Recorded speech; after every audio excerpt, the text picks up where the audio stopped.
dance, Avatar, Baba Don't- Dark. I'm sorry, I didn't do more than 5 seconds. It's fine. It's not breaking the TPA. No, TSP, TP. Let the game master start, please. Sorry. I think I'm going to leave that in. You know what? I think I'm going to leave that in, and podcast listeners will just be very confused as to what the hell they just heard at the beginning. I'm confused as to what I just heard, but go right ahead. Anyways, hello. My name is ELH. I'm a VTubing game master. Been doing this whole GMing thing for far too long, and today I'm bringing you Session 3 of Rise of the Dark Avatar in Avatar Legends Actual Play. In terms of announcements, if I'm looking at the calendar here, we will be skipping next Monday and possibly January 3rd as well. But as long as everything works out schedule-wise, we will be back by no later than January 10th. So, quick little holiday break for Xmas, birthdays, travel plans, etc., etc. But it doesn't mean we're going to be off for 2 weeks. Let's see, any other announcements while I've got you here? No, I don't think so, but I will say thank you to Wolf and Lord Exile for the subs. Thank you. And, that's what I have to announce. So, as some people have already found out on Twitch, those of you on Twitch, you can actually affect the game live. And the way you do that is by using channel points, which you accrue by watching the stream. Now, it's a very simple channel point redeem. It costs about 1,000 points, and you get that in about hour and a half of watching, if not more. But basically, this redeem is going to let you do a +1 forward to the player's next roll. And basically what that means is the next roll the players do, they get a +1 on that roll. The redeem cap's at +2, and otherwise it is limited to, I believe, 4 or 5 per person, so use them wisely. But yeah, it's one of those things where when you're streaming, you always want to try and incorporate the viewers somehow, and I thought this was a neat little way for the viewers to sort of chip in. But yeah, I think that's enough for me. Let's hear from the players, and then we'll get started. So, Aaron, what's going on with you? Not a whole lot, but hey guys, yeah, I'm Aaron, playing Lusong Chi the Earthbender. Super happy to be here. Really enjoying playing Avatar with these fine gentlemen. If you want to talk about it, hit Dag up at Trek Nexus. Nice. Let's go, Dag. Everybody, my name is Darewolf, DarewolfGaming88 on Twitter and Twitch. Just like Aaron said, super happy to be here. I've been playing with these fine gentlemen for, better part of 2.5 years, and they're just amazing and fun, and we always laugh, and fills my heart with joy.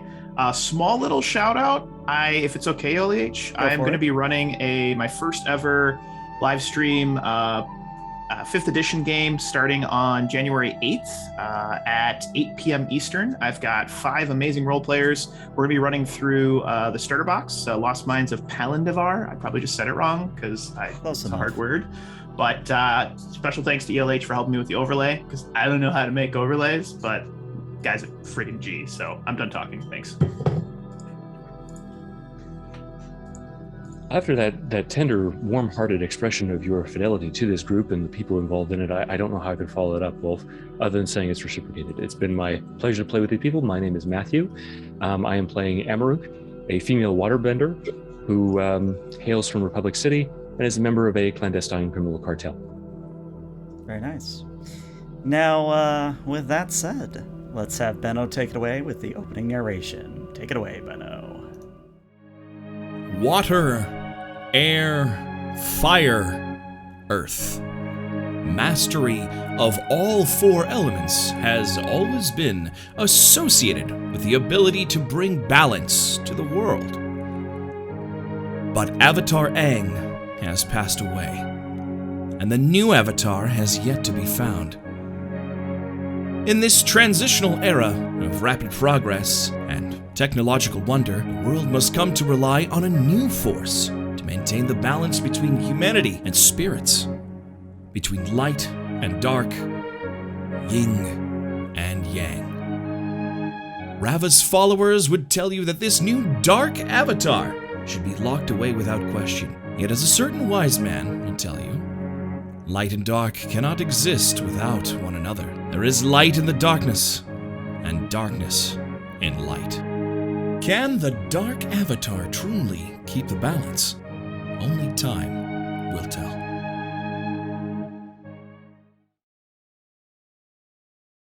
No, man. That's I too need much. I need you to hear me when I tell you that Yeah. will never happen. I would just, I would And speaking of respond things by that will sending never the happen, mountains hello on stream you. again. So Hey, guys. hashtag Canada, riding their mooses. Oh lord, this is the kind of wackiness that you really just have to be part of the stream to appreciate. But yeah, so I figure I'll do the quick little recap for this week, and then in the new year we'll actually start doing player recaps. So the good news is that the players have more or less taken their charge. A strange bender that goes by the name of Ying and her Shirshu. You've taken them away from the city of Tuzin, a, shall we say, White Lotus prison / White Lotus city, and you've traveled towards the east, towards the city or town of Darika. Along the way, you encountered a little bit of spirit shenanigans, I guess is a good word to use here.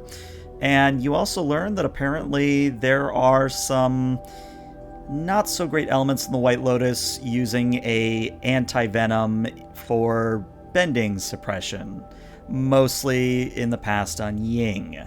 So you kind of went back and forth about if you should do anything about this anti-venom production, but ultimately you all decided to leave the town of, I believe it was Muzia.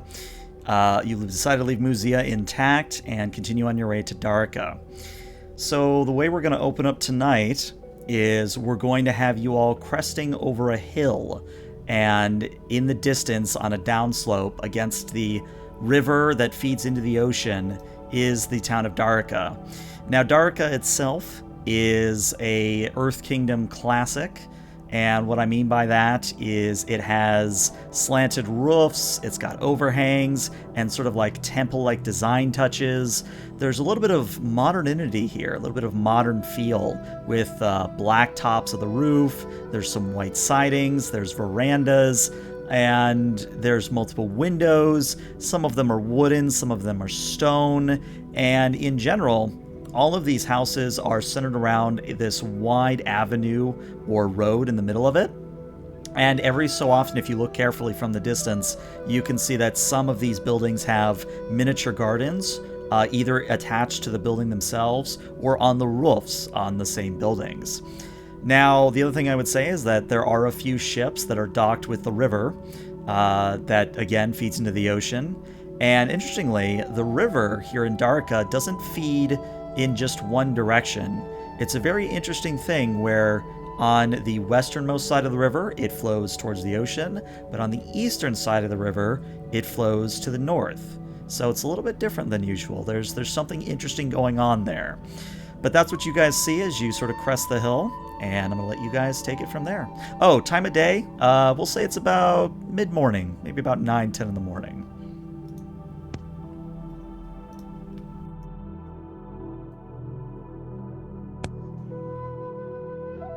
Having been quiet for the last few days of the journey, Shazo will finally break his silence and look over to Lou. Lou, have you ever been to this city before? No, I've passed this way once or twice. Is it normal for, or maybe I should be asking Amarok, is it normal for rivers to flow like this? Or there's a quizzical look on his face, like he's trying to understand like the flow of the river, because if I understand, Game Master, the one river is like flowing inland, is that correct? And one is flowing out to the sea. Correct. I thought that all rivers flowed to the sea. What am I missing?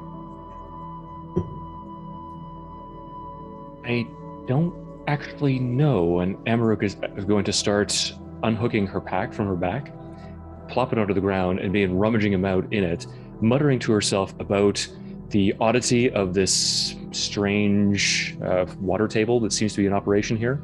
And she's going to try to pull out a book and begin rifling through it I know I've read something about this city somewhere. I mean, like I said to you, every answer that has ever been compiled by man is somewhere in a book. We just have to find the right one. So, if you can give me like 5 minutes, she's just going to go back and ignore him, looking through the book. So what I'd actually like to do is use that new move. The new move, yeah. And we should actually talk about that after we resolve this, to let everybody know at home what you ended up taking. But your new move, what is it exactly for the viewers at home? So I have taken Otter Penguins, Unagi, and Hot Springs as a move, which allows me to roll with Harmony. And if I succeed, I get to ask questions about a particular location that we are entering into based on the presumption that I know something about it because of worldly knowledge gleaned in this character's backstory from her extensive reading. All right. So yeah, let's go ahead and have you roll Harmony, and thanks to chat, you have +2 on this roll. Okay.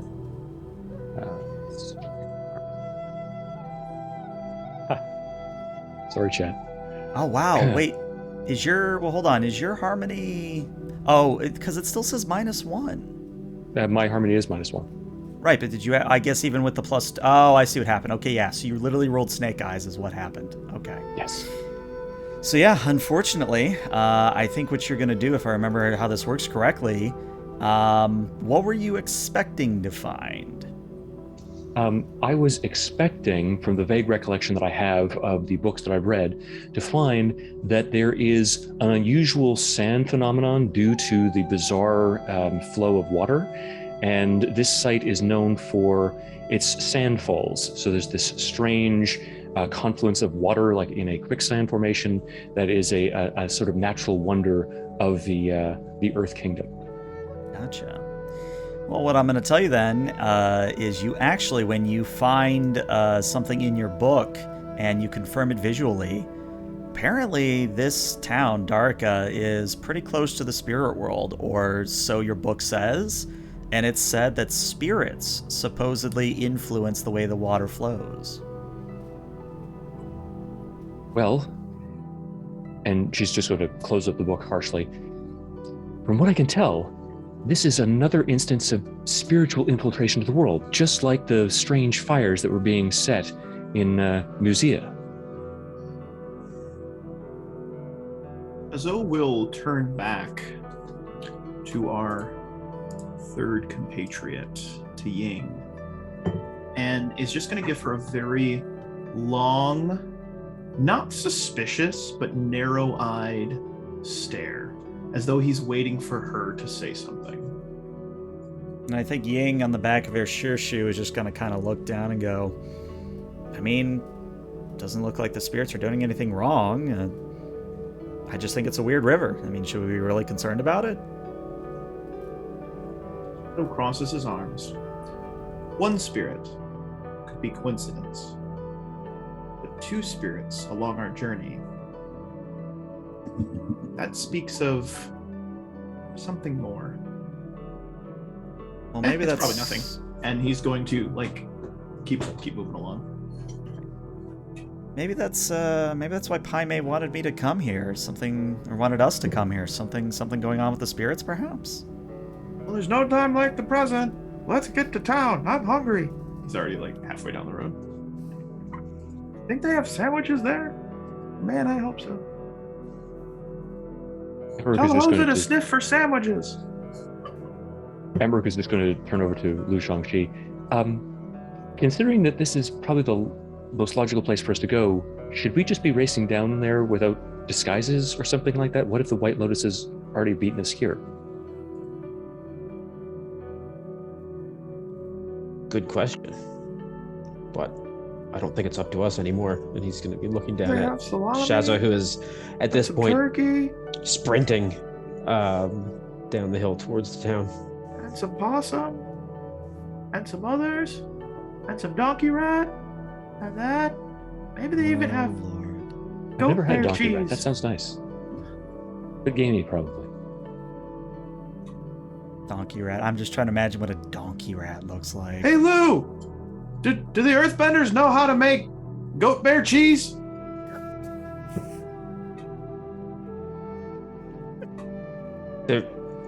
There aren't any goat bears in this part of the world.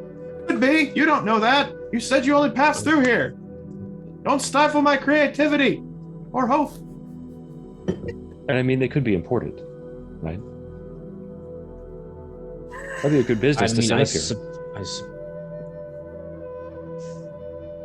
And I think Blue's just going to begin walking towards the town. So when you enter into town proper, I think a few people maybe look at the Shirshu and just kind of go, "Oh, that's interesting." But it's not like people are giving you a wide berth. It's not as if they're like going into back alleys and whispering about you, or they're not giving you furtive glances and then having hushed conversations. For the most part, they're just kind of seeing 4 travelers coming into town, and it doesn't really matter much to them. But one thing that is going to stand out to you as you traverse through the main area, the main street, into the main sort of courtyard that sits between all of the buildings, what you notice is that there are some scaffolding going up. People are building some scaffoldings to erect something, and that something happens to be a great banner that is currently being painted off to the side. And it's only about half done, but you are able to tell that it simply bears the words of the Darika Annual Spirit Festival. Shazo will stop, stare at that banner. His expression turns like he's having this deep emotional epiphany. And he turns back, racing towards the group. Guys! It's a festival about spirits! That means they're gonna have food! Zips back towards the festival grounds.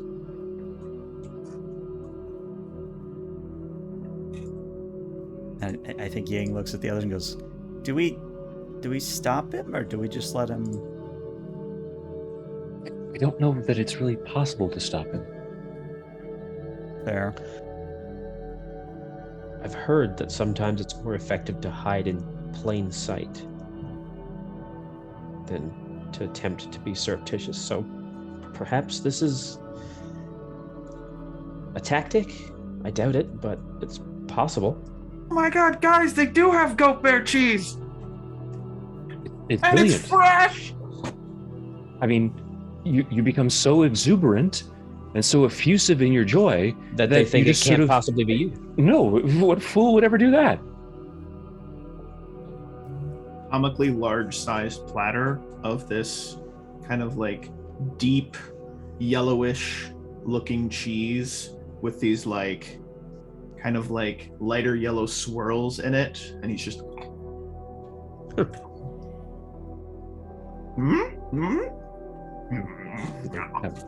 Okay, no. Taking a look at the banner, GM, is it just words, or are there any kind of illustrations or the like? Is it just sort of a declarative statement? What kind of artworks I would can we say make out? that it does have a little bit of flair, a little bit of pizzazz in the form of, I'm going to use Avatar-centric theming because it's not quite Chinese, it's not quite Japanese, it's kind of an Asiatic fusion. But there's a few symbols on there that are meant more for flair than actual meaning. But what probably catches your eye most importantly is the fact that there are fish and dolphins, and you think that one might be a shark, and maybe that one there is a whale, but lots of aquatic animals in general on this banner. And I think just taking that in and removing a small sheet of paper to begin scribbling down with a small piece of charcoal, she's going to be examining the various different illustrations and just mumbling to herself, I think that's inspired by Second Dynasty Yuan. Yeah, that's the master of Tokran Hill right there too. Oh, wow, this is such a cultured place. Amarok, Yes? can I ask you a question? You just did. Right. We know about the spirit portals, the northern and southern spirit portal. Is it possible that this region also contains an area that the, I guess, membrane between worlds is thin. Have you read anything? And you read a lot, and I don't. So I was wondering if you'd read anything about it. At that question, she sort of clenches down on the piece of charcoal in her hand, and you can hear it actually crack inside her grip as she begins pondering. I mean, and she smiles broadly, I read plenty of books in my mother's library. I mean, there was a great deal about spirits, and there are places in this world where the veil between this reality and the realm of the spirits has been weakened. Usually it's because of some kind of tremendous emotional trauma or strain. The spirits have become restless. The veil can be rent or become permeable. I think Ying Right. kind of hops off Ozan, kind of joins the conversation and says, well, I know that much, but isn't it just also possible that some places in the world are just closer to the spirits in general? Like, maybe it's not an emotional thing. Maybe they just happen to be close together.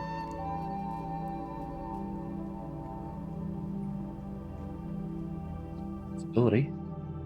In any event, am I the only one seeing that fish salesman over there? And she points, and Shazo, you see this too if you're still with the group, but Ying points out a fishmonger. And what's interesting is he is selling these fish like hotcakes. He hands 2 halibuts or 2 large fish to each person that walks up. There's not even any coin being exchanged. It's just he's calling out that he's got fish, and people are coming up and just getting literally handful of full-sized fish. Is that halibut?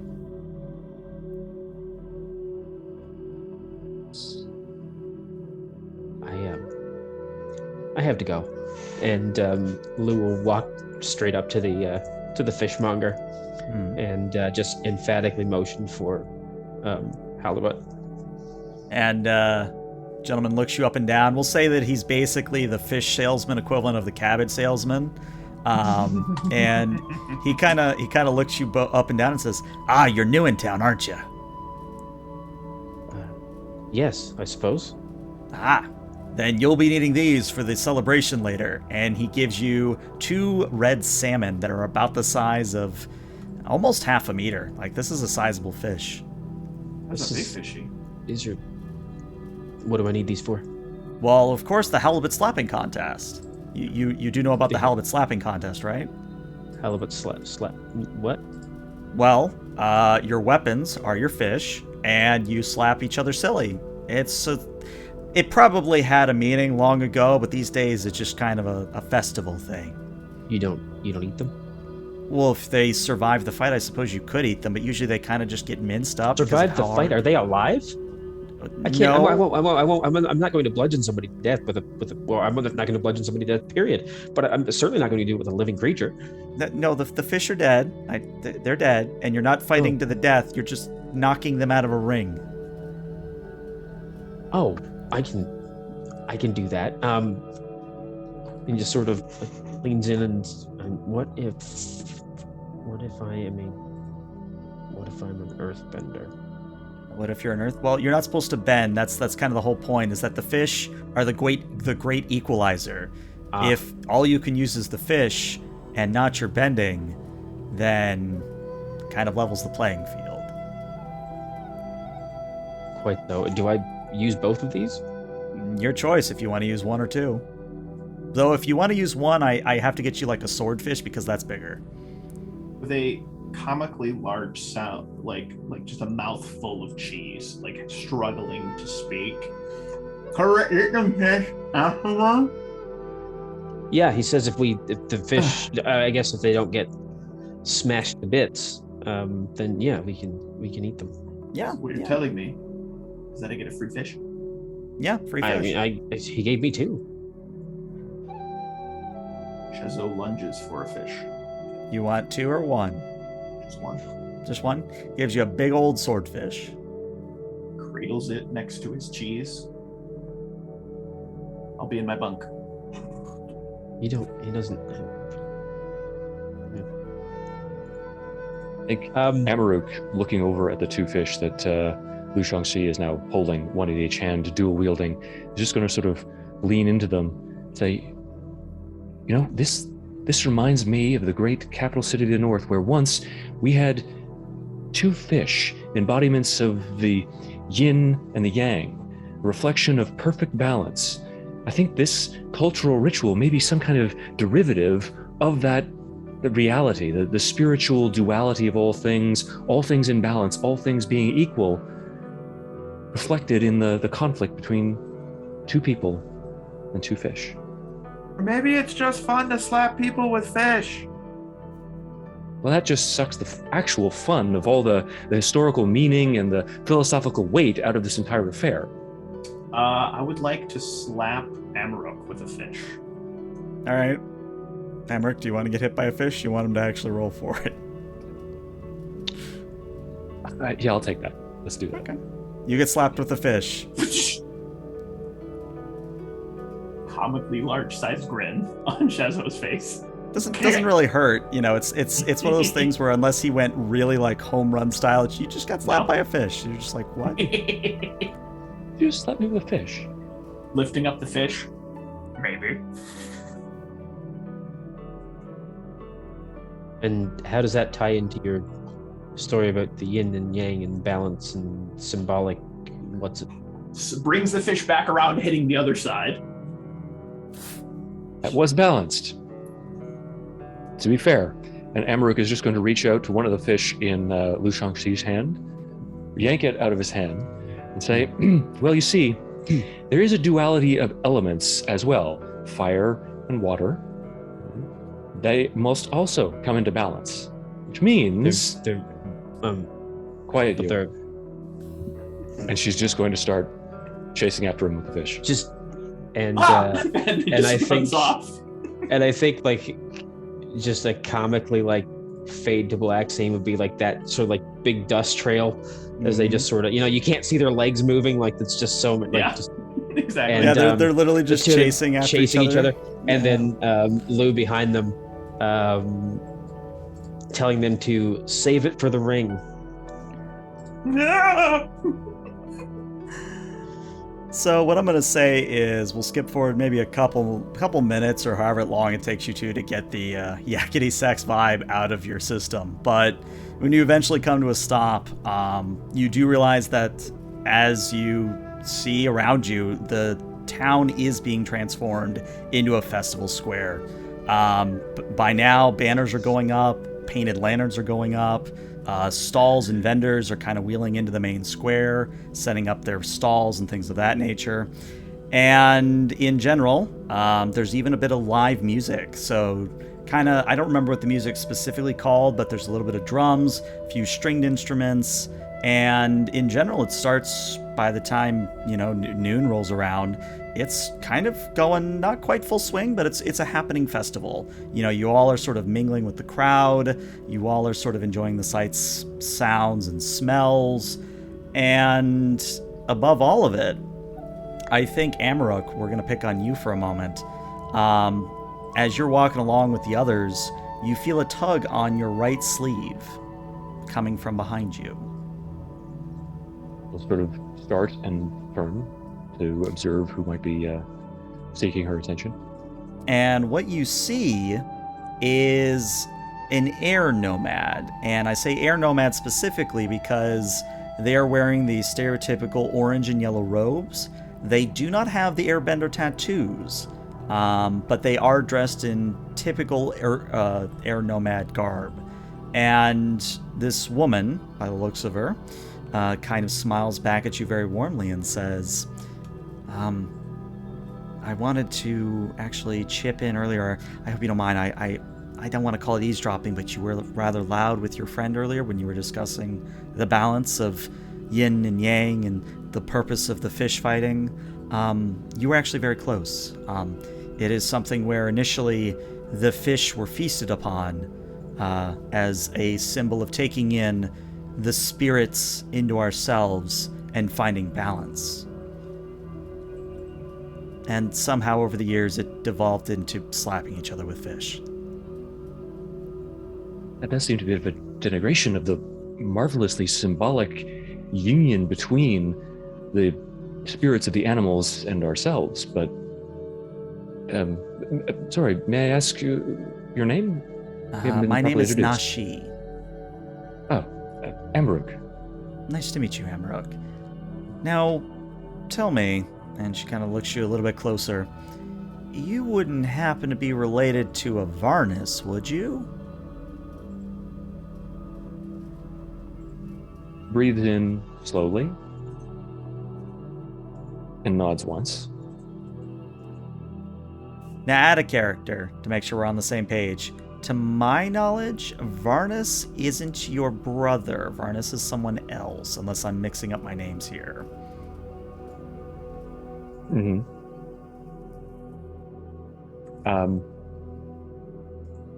I recognize the name. You do recognize the name, though. I will give you that, yeah. Yeah. So I mean, it depends on what you mean by related. I thought that you meant like I have some affiliation with him. Yes. I should have been more clear. My apologies. You do, are you, and now she gets a little bit closer, are you with the Twin Moon? It's a really bit of a hard thing to say. Are you ever not with them when you can't really leave, per se? Well, I mean, the reason I ask is because my guess is, I mean, you've got sort of that White Lotus feel to you. Either you're here to put a stop to the Twin Moon logging expedition, or you've come here for something else entirely.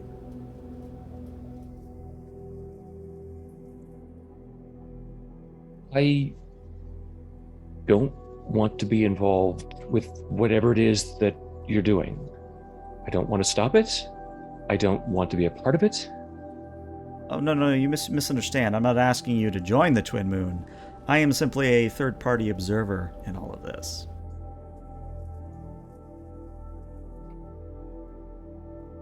And what do you want? Well, and she kind of looks very pointedly over where Ying and Shazo are engaging in some carnival game. I'll let you decide which carnival game it happens to be. But as they're having... I think you're muted, maybe. Or you're just not saying anything. The one where you roll the bowling ball. Oh, the bowling ball one. Okay. Yeah. And as they're, going about their, bowling ball business, Nashi kind of points over and says, I get the feeling that someone like her doesn't really belong here, and they're supposed to be somewhere else. But before I once again put my foot in my mouth, what I mean is, if she's who I think she is, I'm the person you're supposed to come and find.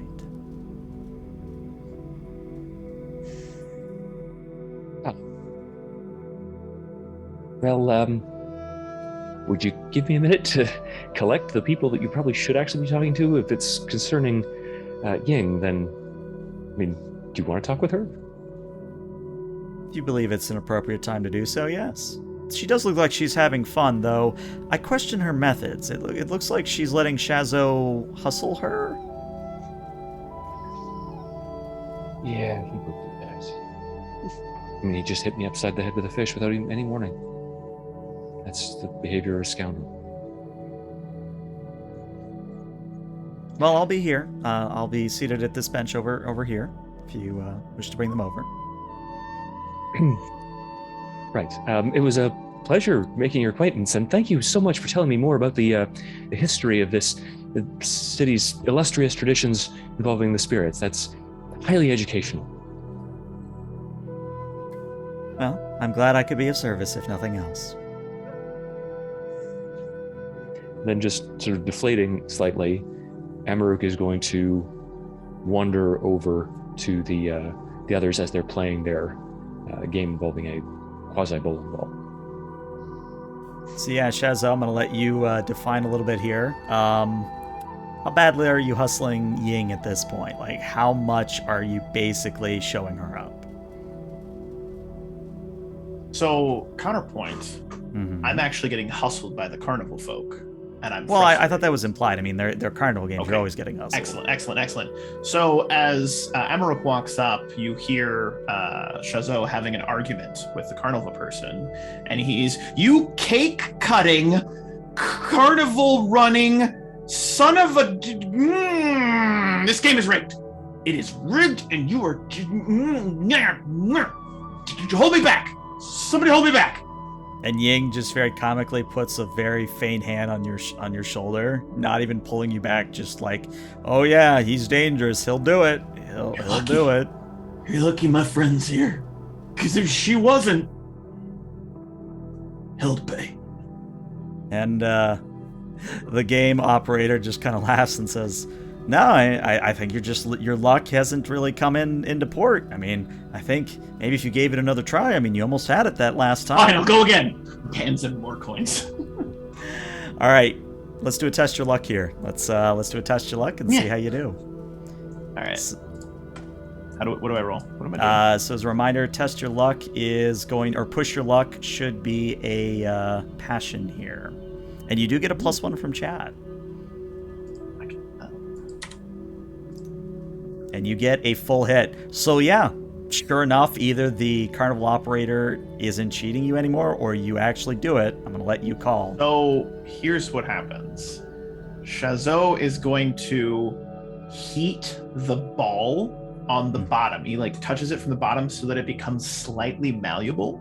And as he shoves it, it rolls and it's slightly sticky, but not enough to be noticeable.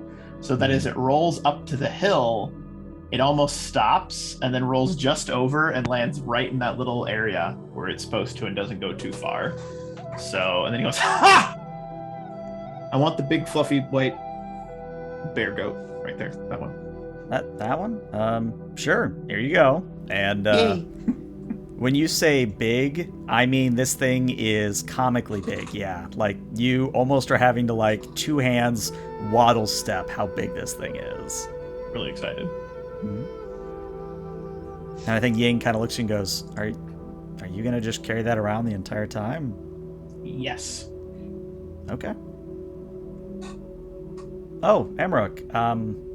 What's up?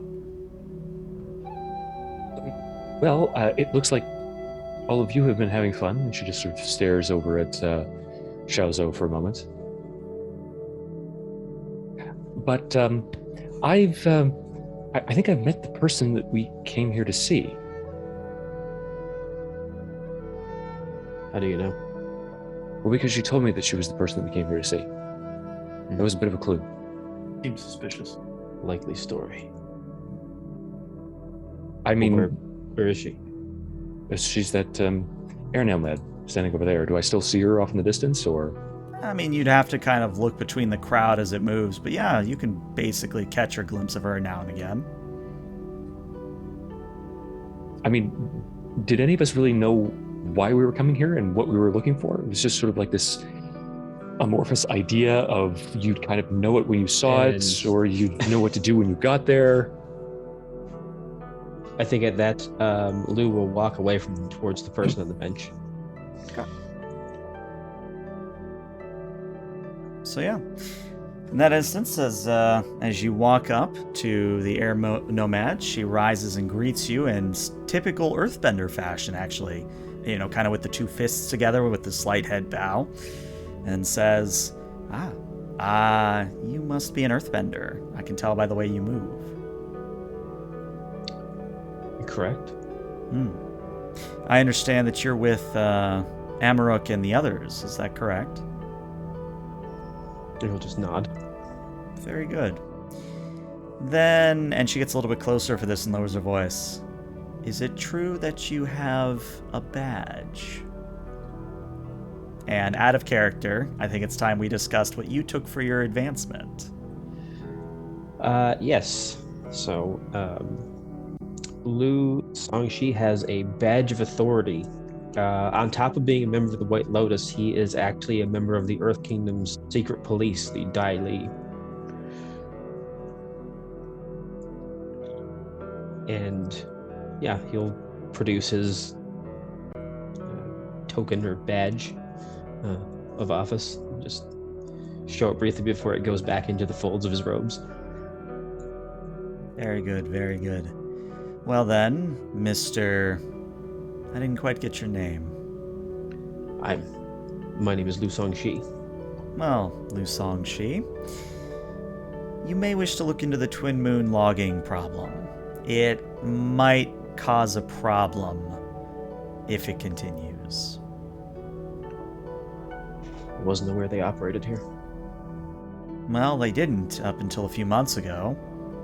In fact, there used to be greater forests and fields around this town until they came in. They're being led by a firebender, strangely enough. And at this, Nashi looks over at Shazo. Almost a spitting image of that one over there.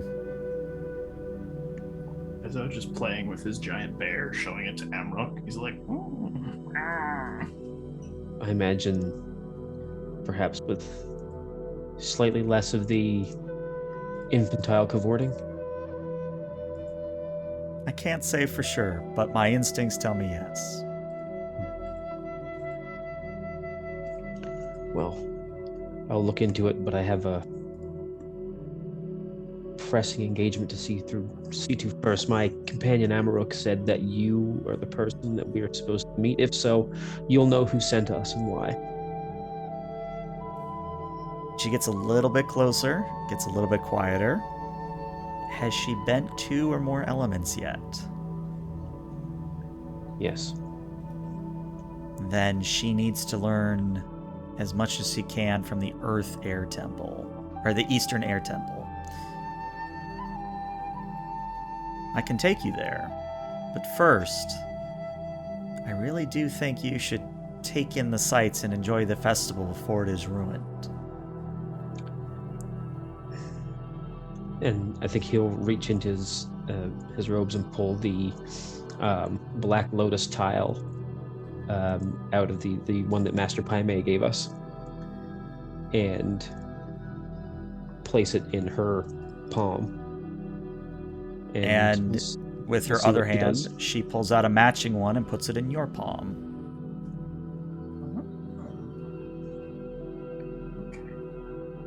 Well,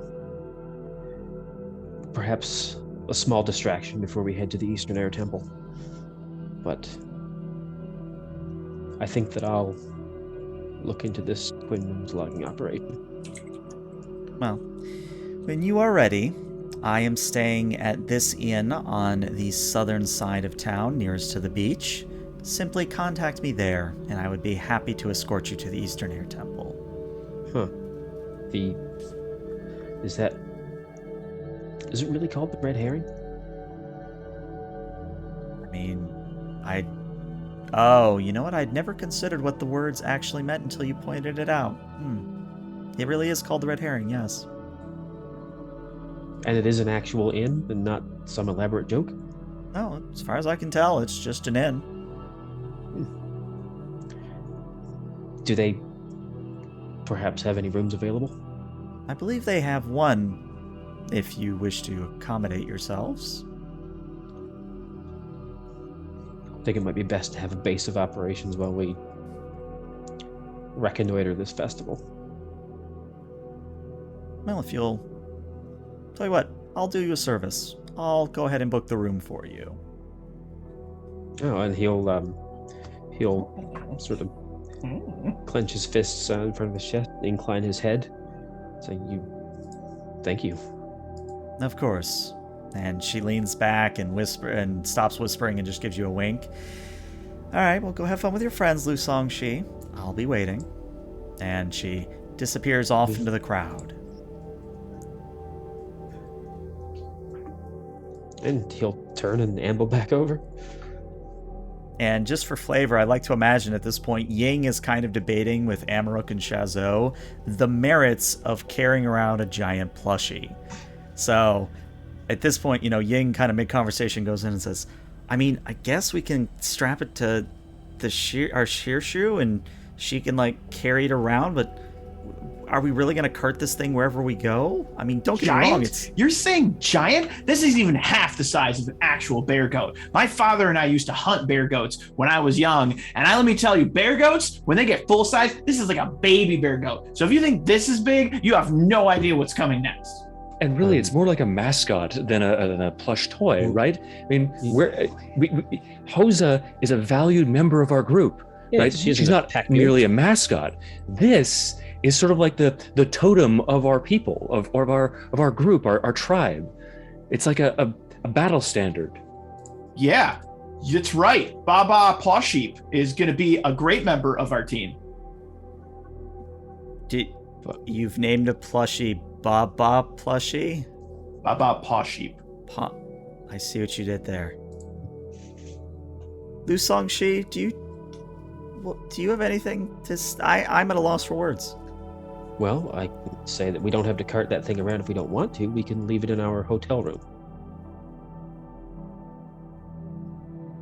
We're staying at the Red Herring Inn on the south side waterfront.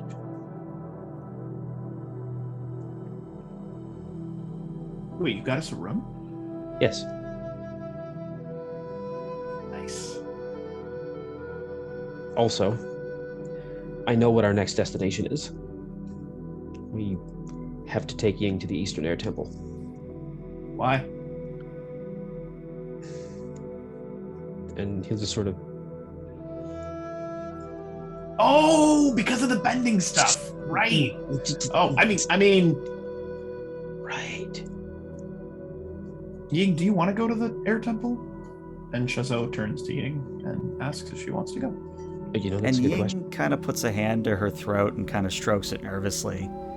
I mean, anywhere's better than where I was, and I don't know if there's any credence to the whole bending thing.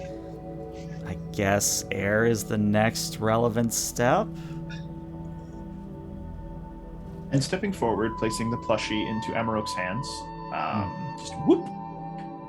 Ying, I know we've only been traveling together now for a week or so, but just remember, you're not back with the White Lotus. You don't have to do what anyone tells you to do. Again, we've known each other for some time now, even before this all happened, and you are the master of your own destiny. So if you don't want to do something, voice your opinion. That's what being free truly means. Does that make sense? It does. It does. In and out of character, it does. But out of character, I want you to actually roll me a comfort or support here, and that's going to be with Harmony. And the good news is that even if you fail this roll, only good things can happen.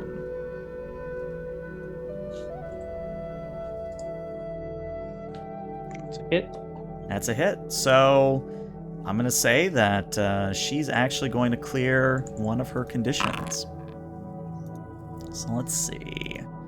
We are your friends, and we support you in what you want to do.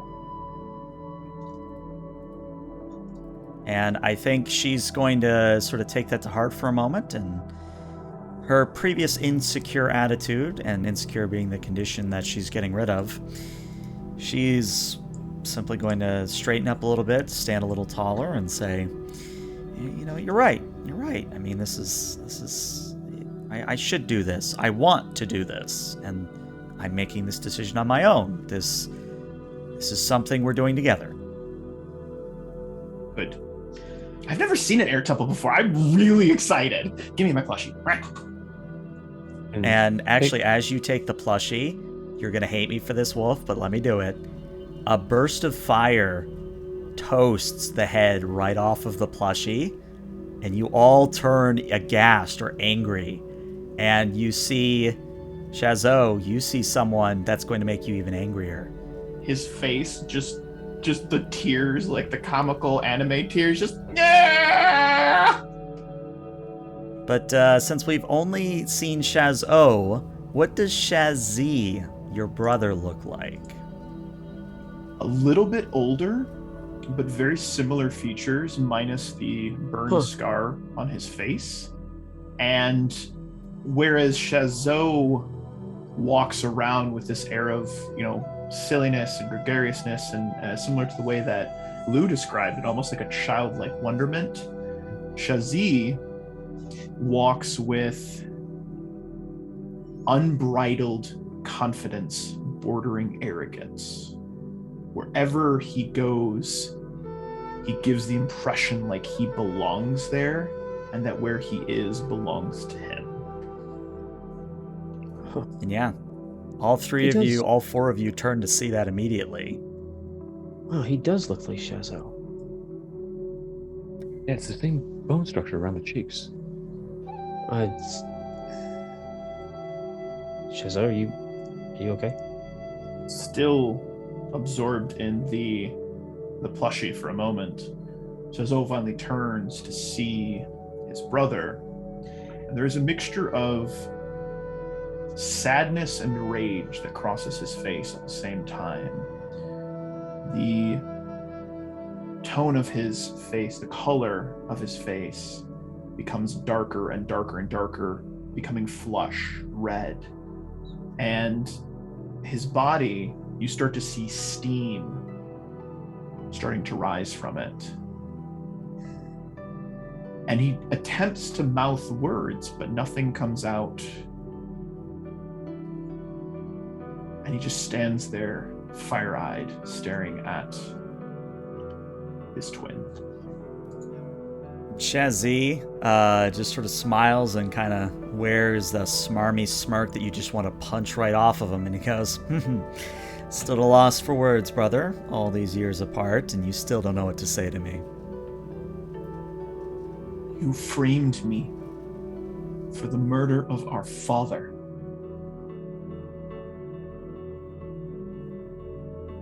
I am going to make sure that you spend your life in exile. Well, before you go throwing around fire willy-nilly, just know that if you strike me, you insult the twin moon as well. Out of character. Yes. What are the implications of that? That you'd have to ask Amarok if Amarok wants to speak up and voice that she's connected to the twin moon in some way. So, all right. So that's what I was going to ask. Is it known to us that Amarok was or is directly or tangentially connected to that group? Because my impression is that it isn't known. Sort of like how Amarok and Shazo don't know that Lou is a member of the Dai Li. Would be correct. Yes. Okay. It was not something that would be disclosed to either of the two of you. And I think at that mention of the twin moon, Lou will actually take a step forward and say, then you're the one that I'm here to take into custody. Me into custody? I haven't done anything wrong. Pushing past Lee, Shazo almost charges forward several paces. I challenge you to Agnikai for the honor of our family and our father. If you have even a lick of honor left, you will not refuse. Like it. So we're going to treat this like a calling someone out here. And I would like you to... Funny story. What you got? When you provoke an NPC opponent into attacking you, roll with passion. On a hit, they're coming at you specifically. On a 10+, you're ready for them, clear condition, or become prepared. Then that's what we'll do instead. I like it. Punch where it matters, yeah. We got any bonuses from chat? I think we do. I got a extra +1. Let's see if chat wants to throw you any bones here. I think I do. Oh, there we go. There we go. We got one. There you go. Got a +1. That's a total of +2, I think, because there's another one above where Lord Exile did it. I don't think we've rolled since then. So yeah, that is correct. Yeah, you've got total of +2 at the moment. Let's go. And you get a full hit. All right, so describe what happens as he advances forward. Not quite with fists of fire, but you can tell that they're starting to spark and catch.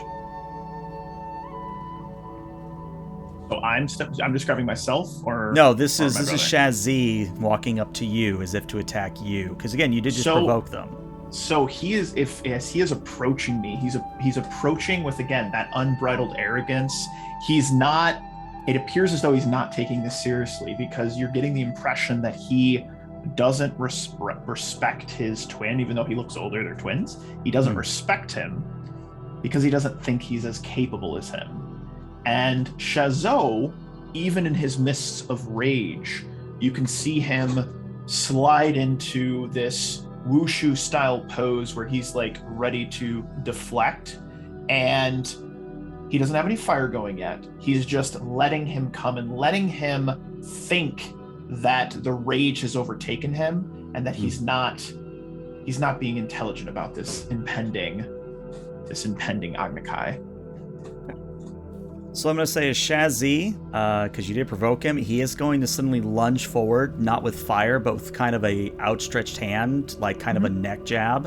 And I'm going to say that you can either deflect, block, or move out of the way of this jab, but you do something to embarrass him in the process. And what would that perhaps be? So as he swings moving forward towards Shazo is going to wait until the last second, just slightly pivoting to the side, allowing his arm to pass by where it would have been like a jab to the neck. And as he does so, he pivots forward, bringing the palm of his fist into his brother's sternum, while simultaneously moving his leg around behind him, and then just shoves him to the ground back maybe 6 feet with just his powerful fa-woof. And his brother lands on his backside in the dirt, perhaps a bit of muck or mud where someone spilled something. So he is a little bit muddy. And standing up a bit straighter, he addresses his brother. Arrogant and overconfident as always, brother. My life's greatest regret is that I ever let you defeat me in the first place. It will not happen again. And I think Shazi, kind of sputters for a moment, kind of wipes some of the grime off of him, realizes it's a futile effort, and stands up, and in general makes to leave.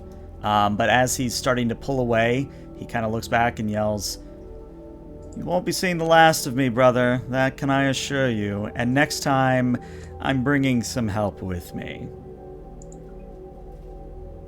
And I would hope that his friends would stop him, because you see that Shazo is attempting to follow his brother and is shouting, "I challenged you to Agnakai. You cannot leave. This is not over." So I hope they would hold him back. Yeah, I think at that, Lou would actually put a hand on his shoulder and just sort of lean into him and go, "Not yet. We have to talk." Tears in his eyes and frustration on his face, Shazo will take a deep, calming breath, will look to his friend. "You have always been a foundation for me. Thank you."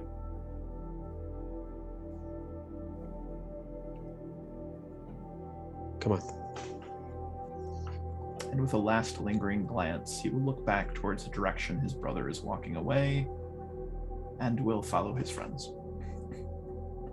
I think that actually Amarok is the one who is last to depart, because she is almost insensate, has this sort of hollowed out look on her face as she's staring at the ground, and then occasionally glancing up towards the direction in which Shazo's brother has departed, and then sort of sulkily walks off, trailing after the others. And as a group, as you go off to parts unknown, probably the hotel room, if I understand where the vibe is currently, that's where we're going to take our 5 to 10 minute break. So Twitch, we'll be back shortly, and podcast, you're going to skip ahead, but we'll be back soon.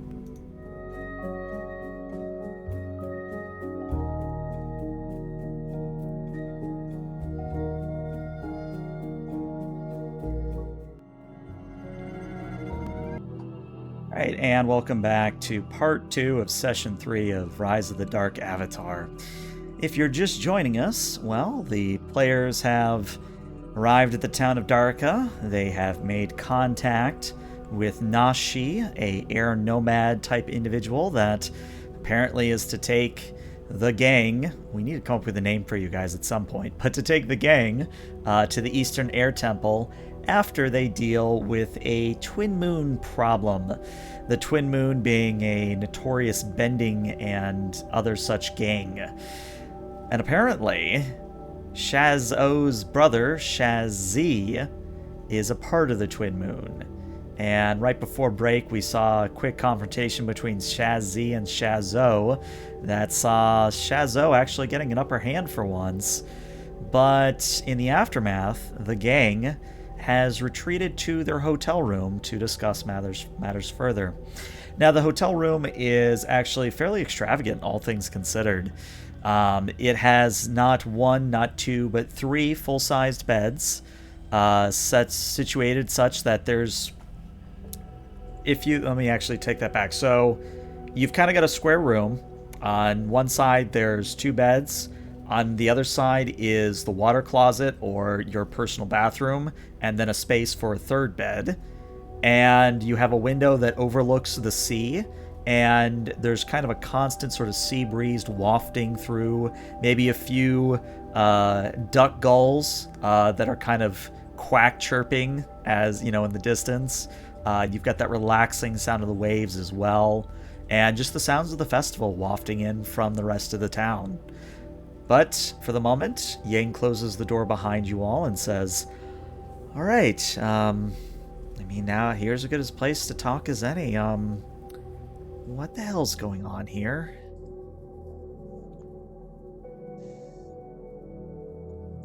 And I think in this, Lou will look at Shazo and Amarok and say, why did you join the White Lotus?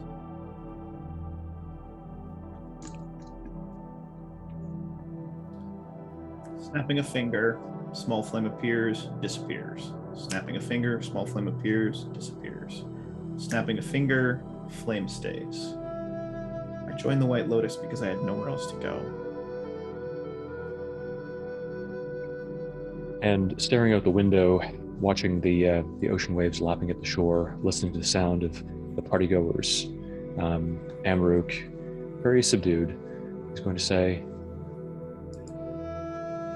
"No, that's not so different from me. But why the White Lotus specifically? They offered the opportunity to protect balance, and maybe to find it. It was something I needed. Need. Me as well. But it was just a lie, wasn't it? That was just another layer of control, just a different one than the drugs they were giving to, and she thumbs her chin over at Yang. Just because the lesson taught was contorted and changed to attempt to control us doesn't mean there's not still value in that lesson of balance. At least that's something my father used to say. Sounds like a wise man. Now, real quick, before we go any further, I do want to actually give you guys a little bit of a hint here.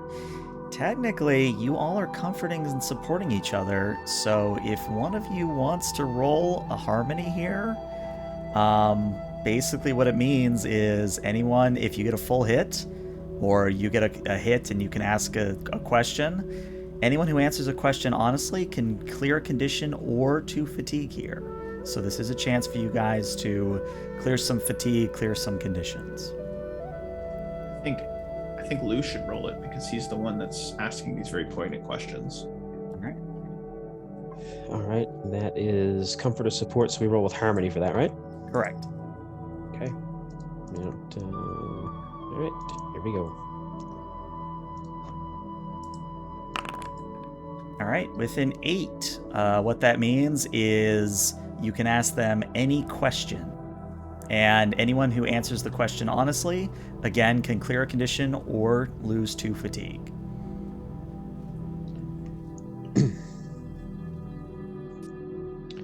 And I think just because Shazo has sort of already stated his, his beef with his brother openly, Lou will turn to Amarok and say, when Shazo's brother mentioned the twin moons, you looked...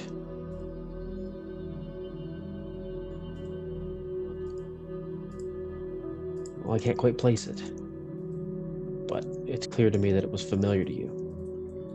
Why?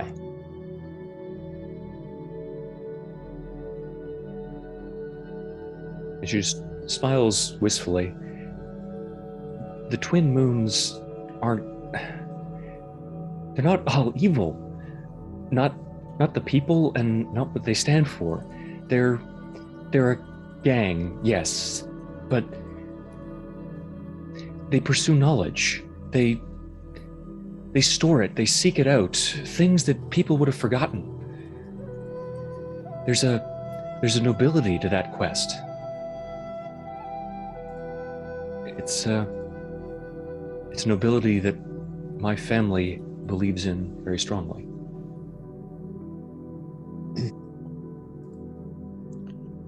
It's interesting that you say what they are with the qualifier that they aren't all evil, yet you're so quick to condemn the White Lotus as just another form of control.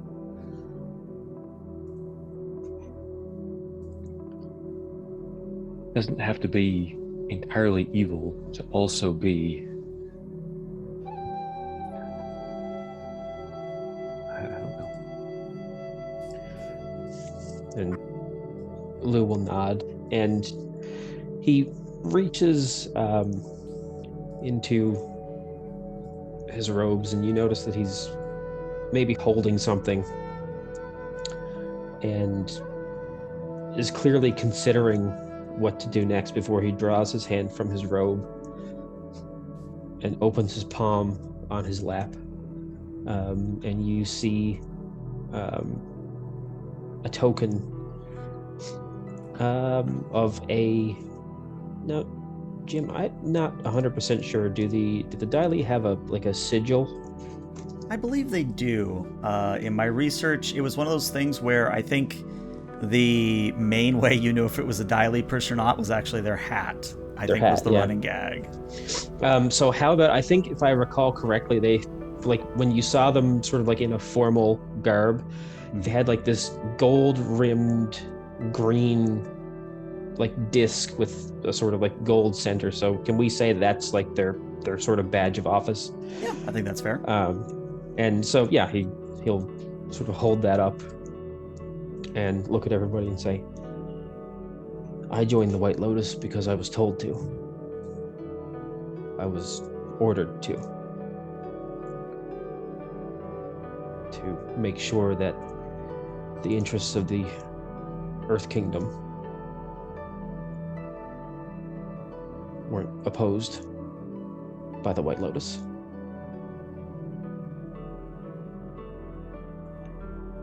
And now that you are a fugitive of that organization you were commanded to go to, who do you serve now?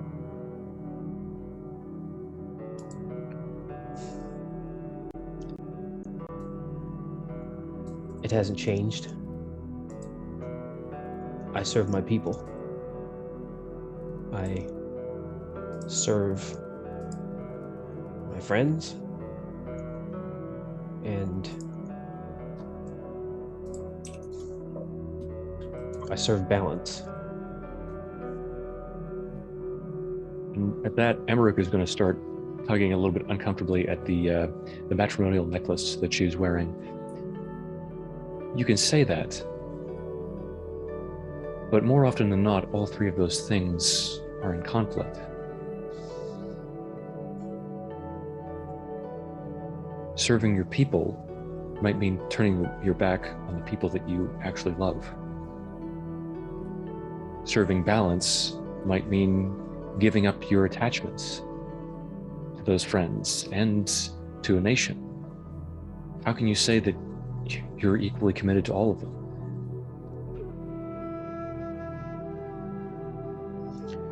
And he slides the badge back into his robes. You're right. You're right. I can't say that with any certainty. But those are the things that my heart tells me are important. And in the end, that's where my guiding light is. I am one of the Dai. I am, or was, a member of the White Lotus. I may now be a member of a Black Lotus, Dark Lotus, if you will, without even really knowing it. But all I can do is what I think is right.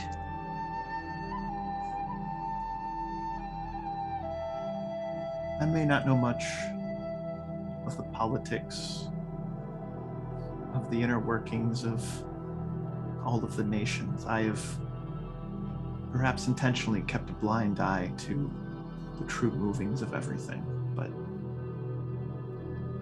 I know I trust your heart, Lou. And if that is what guides you, then... And there's one thing that we've all got to discuss right now, and that is, what are we going to do about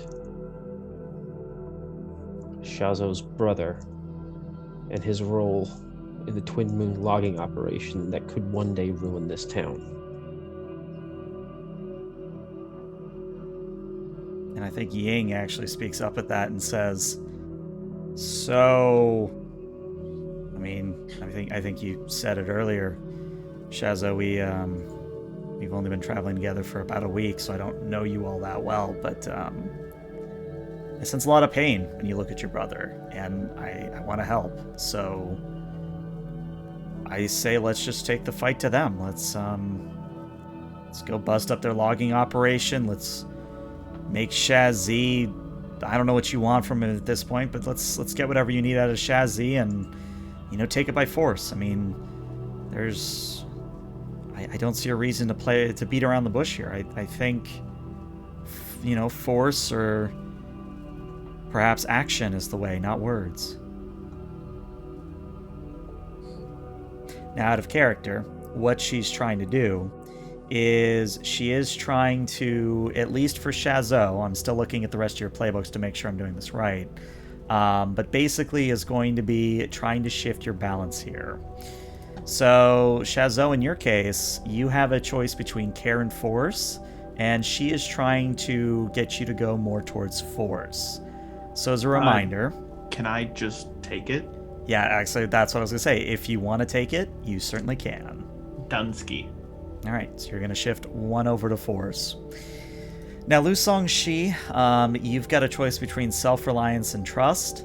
I think she's going to push you towards probably self-reliance here, where she's trying to get you to be a little bit more reliant on yourself over the Dai Li or the Black Lotus, etc., etc. Do you want to take it, or do you want to roll against it? I'll take it. Okay, so you're going to shift over one. And then finally, last but not least, we have Amarok. So Amarok, you've got a choice here between tradition and progress. I think she's going to try and shift you more towards progress. Would you like to take it or roll against it? I'm sorry, I don't mean to cut in. Oh, go for it. We could perhaps frame this another way. Sure, what you got? Perhaps Shazi represents a break from the sort of traditional values of the Twin Moons that Amarok explained to us, the sort of preservation of knowledge, the quest for enlightenment. And perhaps he represents a group that are, in their minds, progressive towards branching out to more conventional sort of underground activities or underworld activities. And perhaps Amarok could represent Tradition. a return to tradition. Yeah, you know what? I like that a lot better. Yeah, so I'm gonna just hazard a guess that you might want to accept that then, Matthew. Yes, actually. When it is framed in that way, if she can articulate it in that fashion, that would actually, I think, resonate. Okay. So all that comes out, and give a little bit of role play here now that we've handled the mechanics. Ying looks to Shazo and says, again, you know what? I think you're right. A little bit of show of force is in order. I think we need to establish that you have problems that need to be solved, and that can only be solved by dealing with your brother. So I think you're right. We need to have a little bit of force. Lu Songshi, I know you just said that you want to remain true to all of these groups and organizations, but at the end of the day, the Dai Li isn't going to come and save you if you're ever in a bind. The White Lotus or the Black Lotus isn't going to be there when the chips are down. It's just going to be you and us. And Amarok, I don't quite understand your full nature, the full nature of your allegiance, association with this Twin Moons organization, but I think you have ideals that need to be followed, and you need to continue upholding them, even if that means going against progress.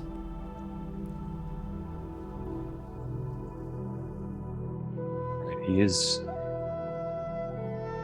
leading them in the wrong direction. The Twin Moon does need to grow, to change in some ways, but not like this. I think at that, Lou will look at Shazo first and say, if you're going to face your brother, then you have to know that I'll be at your back if you need me. And he'll turn to Amarok. He'll produce the Dai Li badge again and stow it in a trunk as he says, Amarok, maybe we're fighting for the soul of the Twin Moons. Maybe we're fighting for the soul of the White Lotus. Maybe we're fighting for balance itself, but I want to help you. But I'm going to do it because I want to. And because you're my friend. And he'll turn to Ying finally and say, there's going to come a day when you don't need me to protect you. I don't know if you need it now, but you always have it. And I think at that, Ying kind of bites her lip for a moment and kind of shakes her head a little bit and goes, I don't know, it's weird. Hold on, I want to try something.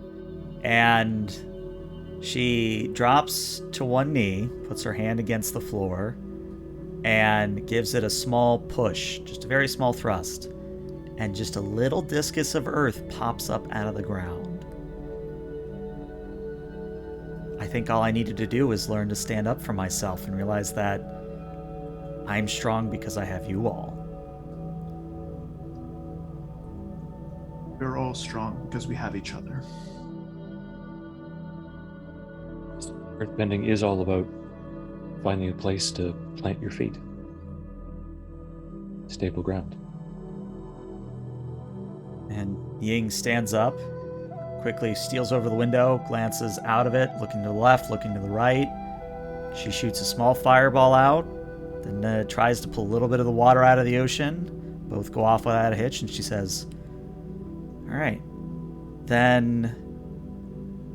And she gets a little devilish smile. Whatever I am, let's make this be my first appearance. I think think we all know what you are.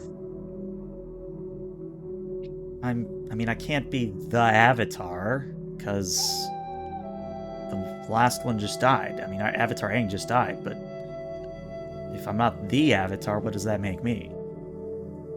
An avatar.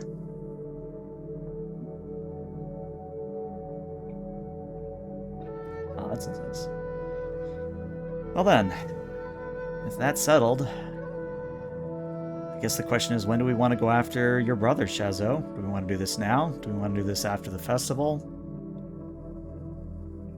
There's no time like the present. And again, still at the window, Ying leans out and gives a whistle. And after a moment, Hoza bounds up to the window. And Ying produces a small bit of cloth and says, "Your brother left this behind in that muck you pushed him into. And if you know Shirshu, they can find anyone, anywhere, if they're on the material plane."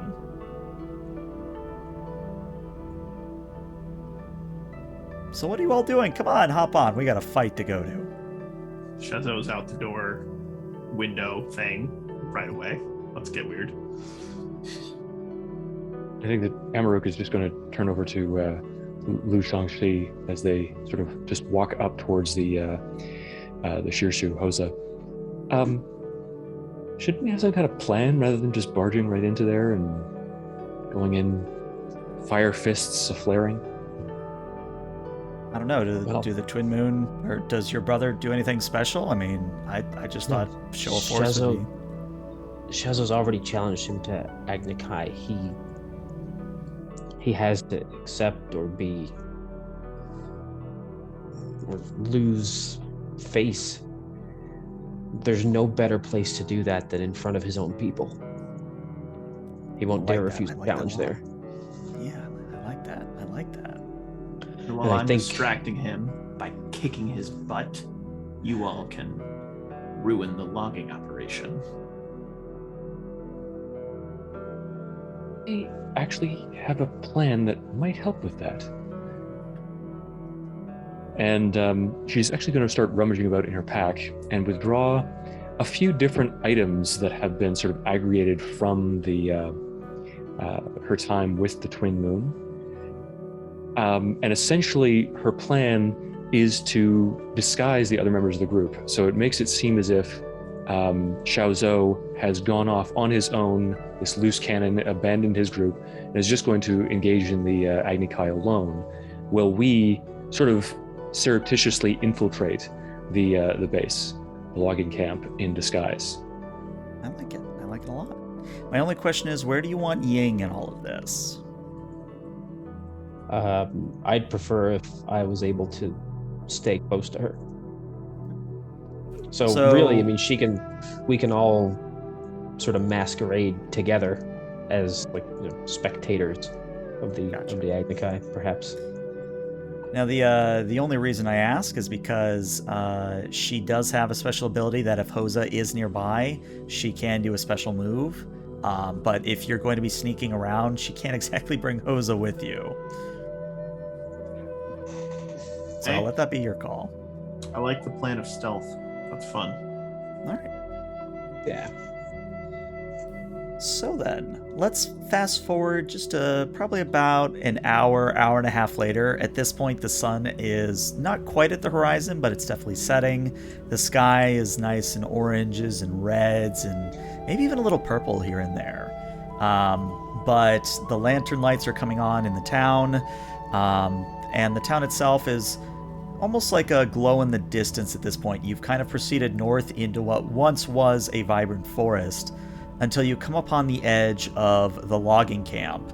And you actually didn't need Hoza to find this. It's actually very easy to find because the mining camp itself is almost one of those stereotypical, quote-unquote, New World things where it's just a bunch of logs that have been kind of cut to spikes at the top, and there's a bunch of, tents that have been hastily erected and things of that nature. But if I understand the plan correctly, Shazo, you're going to approach by yourself for the Agni Kai while the others sneak in, perhaps around back? That is correct. Okay. What you're referencing is a wooden palisade Thank you. I couldn't remember the name of it. But of course. But yeah, let's role play that out, and we'll have you guys sneak around as this is happening. So, Shazo, you walk up towards the gate, and one of the Twin Moon, and I guess I should ask this real quick, of Amarok. Do the Twin Moon wear any special colors? I've been imagining them as kind of like a white and a blue thing. I think it's a very traditional form of garment that is common to the water tribe. So the majority of them would be attired in that fashion, yes. Okay. So, a guard in Twin Moon colors and dress kind of looks over from his place at the side of the gate and says, Hey, boss, your brother's here. And after a moment, you hear a shout back, Let him in. And the guard just sort of stares you up and down, Shazo, and says, You heard the boss, go on in.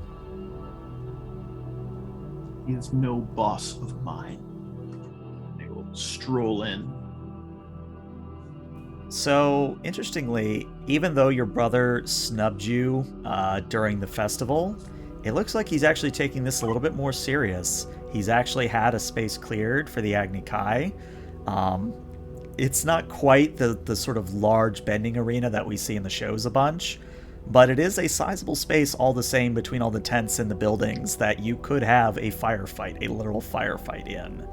And he's already there waiting with that sort of ceremonial cloth over the top of his head and draped across his shoulders. And he's just simply, arms folded, waiting there for you to approach. You surprised me, brother. I thought you had lost all honor. Well, there's a time and place for honor. So shall we do this thing? Or are you going to pontificate at me more? Without another word, Shazo will take his position opposite his brother. And one of the other Twin Moon come over, and they announce the start of the Agni Kai. And you, the two of you, Shazo and Shazi, you step away from each other. And then right at the same moment, you both turn and unleash a gout of fire at the other. So the way we're going to handle this isn't quite an exchange, because unless you want to treat it like an exchange, let me ask that. Would you want this to be an exchange, or would you want this to be... I would defer to your expertise, Game Master. Tell us what you think it should play out as. Fair enough, because I've been debating whether to handle this, whether a full exchange or just kind of a single attack. Let's handle it like an exchange, because I think this actually would give you more of an ability to do something other than striking, and it might even give you more things to do, I think is what it is. So let's handle this as an exchange, and we'll see how it goes. So as a reminder, when you are doing an exchange, you need to pick a combat approach, and you can either defend and maneuver, you can advance and attack, or you can evade and observe. Which would you like to roll for?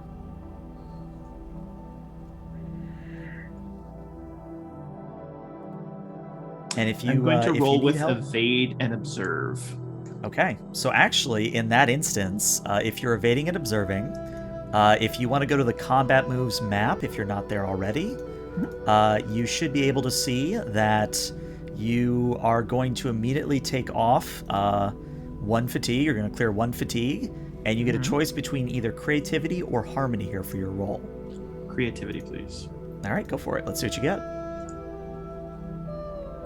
And the reason I'm having you do this first, because, your brother's actually going to be advancing and attacking, because this is going to let you, kind of figure out what you're going to do. Real quick, was that +1 including the +1 from chat? Yes. Excellent. Okay. So you get to choose one of the 3 under evade and observe, but what I'm going to tell you is that for your brother's action, he's going to kind of do one of those fist punch fire blasts, and is actually going to inflict a status on you. And that status is going to be that you are considered impaired. And what that means is that you can either mark 1 fatigue, or you can take a -2 to all physical actions. And flavor-wise, what this is represented by is you're sort of evading and observing, you are going to be moving out of the way, but you're sort of knocked off balance by the force of his blow. Perfect. So actually, now that I say that, if you mark the fatigue and then clear it with evade and observe, it's like nothing happened. So I was actually going to hinder.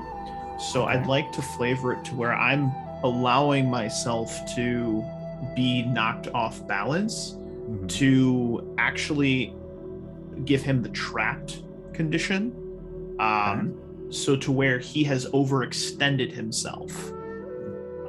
Where I am now able to, even though I'm slightly off kilter, his overextension now gives me the advantage as I can respond following forward. So he's going at, I'm dodging, whips of flame are moving around, and I'm going to obviously take the fatigue because it's tiring to be dodging it, but to the point where he has overcommitted himself to these actions and now allows me to perhaps slide back in and attempt to hit him. Yeah. I don't know if I want to give him full trapped, because trapped and stunned are really powerful. That's just what it said in the sheet, so I don't know. No, you're right. I'm looking at the same thing, and it does say trapped and favored are good examples. It's like, no, if you trap them, they're kind of, I will give you impaired, though. I will give you impaired, and he will take a -2 to all physical actions, is what I would say. That's amazing. Thank you so much. That sounds great. So as this exchange happens, let's go to Amarok and Lusong Shi. So, best I can tell, there's one of a couple ways you want to do this, and I guess it depends on your approach. Would you want to literally do Metal Gear Solid and sneaking past the guards at the gates, or would you be trying to talk your way in? If this is all right with you, Aaron, I was thinking of using the move Walk This Way to disguise ourselves as members of the Twin Moons, in order to make it appear as if we were just a patrol that was now returning. I love it. Yeah, that's a good call. So for the people at home, let me just quickly grab your thing. Walk this way. Whenever you make a disguise, makeover, or coach your friends to fit in with a specific crowd appropriate to one of your backgrounds, roll with creativity. Add a +10 or a 10+, the performance is flawless. On a 7 to 9, you fool nearly everyone, and on a miss, bad things happen. So yeah, if you kindly would roll with creativity. Though, real quick, chat, you want to give him a boost? There you go. Chat has given you a +1 boost. Good job, chat. That's... There you go, a hit. So, for the most part, you guys kind of just saunter up, and the guard doesn't pay you any mind, but you get 5 feet past the gate, and then another guard says, "Hey, what are you two doing? Or what are you three doing?" Because Ying's with you. What are you three doing? Are you kidding? Have you seen that fight that's going on over there? We just came back early from our patrol. I mean, I know that's not something we should do, but this is like an Agni Kai. You only see one of those in the Fire Nation every 100 years. Guard kind of waddles up to you, and when I say waddle, I mean waddle, because this is a stout, short man. He's barely pushing 4'5". He's tiny. And as he walks up to you and looks up at you, he kind of squints his eyes and kind of looks you up and down and says, "Never seen you before here. What's your name?" "Oh, Amy. From Republic City. Transfer, horrible thing. Had to get out and see nature. Nature is lovely, don't you think?" Turns to Lusong Shi. "Now you, I think I've seen around doing the whole cutting thing." Yeah, it's tough work, but somebody's got to do it. Man of gumption, I like it. And then you, Missy, looking at Ying. "I got nothing for you. You're just sort of here. You don't really have a presence." And Ying looks like she wants to speak up at that, but looks at Lusong Shi for advice. And at the nod, she's like, "That's because I'm a forward scout. We can't have a presence because we have to not get caught." And the guard just sort of says, "All right, you know what? That makes sense. But you, Amy, whatever the hell your name is, something's off about you." And Amarok, I'm just really, I want to get to see that fight. I mean, come on, why aren't all the guards there? So Amarok, I'm gonna let you. What's the betting pool on that anyway? I'm gonna let you do either a plead or a trick here. And what I would say is that trick is probably your best bet here, and that would be rolling with creativity. GM, there's a way that I'd like to assist Amarok, but I'm not quite sure how to make it happen within the context of the game mechanics. Well, the good news is that unless I'm completely misremembering, you I just mark have to fatigue. mark one fatigue and then narratively just tell me how Perfect. you're assisting. All right, I'm going to mark 1 fatigue. So you're getting a +1 from that assist. Yep, and just a surreptitious tap of his foot, and one of the nearby tents will collapse as a sinkhole opens beneath it. Okay. All right, with an 8. So you have a choice between 3. The guard can either stumble, and you get a +1 forward acting against them. They can either act foolishly, and they will give you an opportunity, or they're going to overcommit and are going to be deceived for some time. I think I would choose act foolishly. And do I get to flavor that in terms of how he's going to respond, or is that something for you to do? I'll tell you what, if you've got something in mind, go for it. No, go ahead. Okay. All right, so I think what's going to happen is as the tent collapses behind him, the guard's going to go, "Oh man, no, that was Bobby's tent. Oh, come on. We just set that up. I guess go enjoy the fight. I gotta clean up this tent. Man, there were so many figurines." And he just sort of waddles over to the collapsed tent and starts to pick up the pieces. And Ying leans in to Lu Songshi and says, well done, I guess. He'll just sort of shrug and say, I didn't see any figurines. Okay, I No, feel we're like we inside should the follow tent. up on that at a later date, but let's go observe the... Oh, okay, we can't be here for the fight. We got to do... Yeah. And she points over at one of the rows of logging equipment, so lots of saws. Maybe not a mech, because I don't think the mechs are even a thing, even at this point in time, but maybe some form of large, like, bandsaw or some form of portable bandsaw that they can use to cut down trees very rapidly. But she sort of points at those and goes, do we just bend them until they're gone, or... What if we sabotage them? How would you like to do that? I've never done this sort of thing before. I don't know what to do here. I don't know. I don't know how they work. Amarok, do you know how to use those? They look like saws. Never touched anything like that. No clue. I mean, I could freeze some of the internal components in each of them, but that would just be random guesswork on my part. Well, they all... So, Jim, if it's alright, they're like just like make a narrative declaration. They're all just sort of like neatly lined up. Mm-hmm. Like you've driven it back up for the day, or whatever, everything is put up. So I think Lou is just going to try to open the ground beneath them and just sort of have them mashed up and mauled in the earth itself. As she sees him begin to move his feet in order to effect that, even surreptitiously, Amarok is going to grasp a hold of his wrist. Shouldn't we look around a little bit first before we do that? I mean, and she's just going to scan the area. Do I see any kind of like centralized logging tent or a cabin that has been set up? You do, and it's one that Shazo and Shazi are currently fighting in front of. So let's return to the two firebenders at this point. So it's another exchange, and for the moment, your brother Shazi does have a -2 to his physical actions. But again, it's another exchange. Which of the three would you like to take? Advance the attack, please. Okay. So he actually is going to be defending and maneuvering, which means that he's going to move in toward sort of a defensive stance and is going to steel himself ready for your incoming attacks. So, go ahead and roll with passion for your advance and attack here.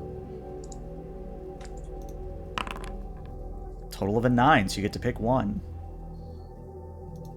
I would like to go for the strike, and I will mark 1 fatigue to hammer him with blows, forcing him to mark 2 fatigue. Or strike where they are weak, inflicting a condition. Would you rather the fatigue or the condition?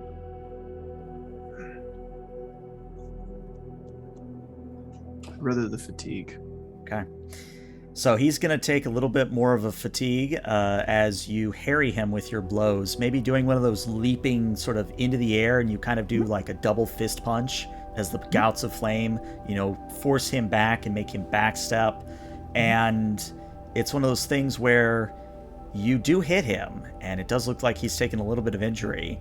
But as you land, he's going to shoot a blast at your feet, and your feet are going to get a little singed. So what that's going to mean is, since you took the retaliate, you are going to take 1 fatigue in this instance. And yeah, at this point, as this exchange is going on, most of the camp, the logging camp of Twin Moon, have come over and have started, a furious betting pool of who's going to win. They're shouting and cheering. Pretty much everybody's cheering for Shaz. But there's like one dissenting voice that's like, I believe in you, Shazo. I've got like 100 to 1 odds on you, kind of a thing.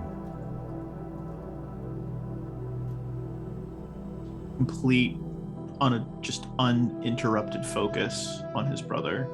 It's from a first-person perspective. He would hear nothing other than the flame strikes from both him and his foe. Got it. All right, so before we do another round of the exchange, let's go to the other two. So you do see the central tent that they're fighting in front of, but getting inside, shouldn't be that hard. Everybody's kind of focused on the fight at the moment. There's so much that we don't understand about this logging operation, about the disruption to the spirits. The fire spirit we encountered, her. She points over towards Ying. If there's anything we could gather to understand what's going on here, shouldn't we at least look? Ying kind of looks to Lu Songxi and why don't we cause the further distraction and let Amarok just ransack the place for all her books? And Amarok actually just sort of blushes slightly at that. Oh, you figured me out, huh? You're pretty easy to read. Hey, you see what I did there? You have the soul of a poet. All right. And I didn't even know it. Hey, look at that. I'm doing it again.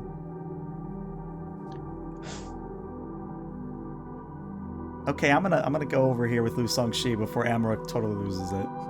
Yeah. Okay. All right. So Amarok, I'm gonna need you to roll me a push your luck here, just to see if you get inside the tent. I'm gonna give you a +1 on this from my end because, again, everybody's mostly distracted by the fight with the Shazes. So yeah, push your luck is of course going to be a passion here.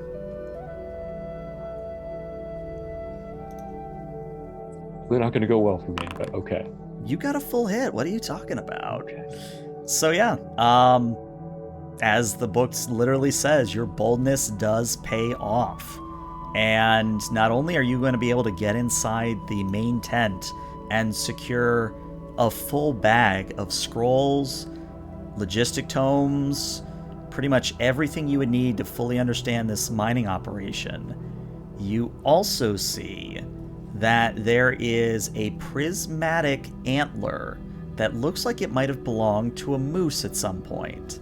And when I say moose, I don't mean like a moose bear or a moose anteater or a moose lion. I mean just a plain old moose, which in the Avatar universe, barely anything is just one thing. I guess she'll just sort of examine it from various different angles. And when you say it's prismatic, is it actually almost like radiating this prismatic light, or is it just a solid gradation of various different colors? I guess a good way to think about it is it's a crystal that changes the color and lighting depending on which way you're looking at it. So if you move your head around, it kind of reflects different colors and patterns back at you. But it does look to be made of some sort of crystal. Not translucent, more opaque. Then I guess taking hold of it and extracting a bundle of cloth, she's going to wrap it carefully and then set it atop some of the books inside of her pack and shoulder it. I wonder if this would be an appropriate moment for me to say that I'm raiding my lineage's resources. That's what I was going to go to next. That is definitely something you can do here. Okay. Is there anything in particular you're looking for? Considering that this is a region dedicated to, I guess, communion with the spirits, perhaps there were some tomes or scrolls, manuscripts that pertain to the spiritual happenings within this region that might also give us insight into the one that we encountered previously, or even whatever's going on spiritually with Ying. But all right. So the way this is going to work is you're going to mark a condition and you're going to roll with your progress. And on a hit, you get one thing. On a 10 plus, you get two things. And if you get a miss, well, something bad happens. Okay. I'm going to mark the condition guilty, because even as she sort of examines the area, she feels this twinge of regret for betraying her family and for taking a resource from them, some kind of precious artifact, a repository of knowledge that she just admitted in the conversation with Ying was what she wanted to embrace from her tradition. So she's almost violating that very ethos that she just embraced by taking it from them. So we'll mark guilty, and it was rolling with progress. Progress. Okay. And do I just click the 0? I think you just click. I think you just click the 0, and it should let you do it. All right. So this is going to be very interesting, because as you're starting to, grab a little bit more, you hear someone enter the tent behind you, and you turn, and you see someone that you, again, kind of know. It is Varnus. It is someone that your mother, Akun, has worked with in the past. Now, Varnus is a well-built man. I hate to use the term lumberjack because, they are a lumber company. But they are very much built with a lumberjack, kind of big chest, lots of musculature. Big bear of a man, I guess is a good way to say it. But he's just going to kind of walk in, stare right at you with his arms crossed and go, "Man, can't believe you'd kind of sink this low, Amarok. That doesn't look that good now, does it?" And before you can respond, we're going to go to Lu Songshi and Ying. And Ying is actually going to be a little bit distracted. She's looking between the central tent. She's looking at Shazo Li and back at Lu Songshi, and she goes, it looks like Shazo's got the upper hand at the moment. Do you think we should... Maybe you should do this, and maybe I'll back up Shazo? And you can tell she's kind of hesitant which to go for at this point. So I don't think that he wants you to interfere. He doesn't want any of us to interfere. I didn't mean interfere. I mean, like, when he wins, like, maybe we all cut loose and start burning everything to the ground.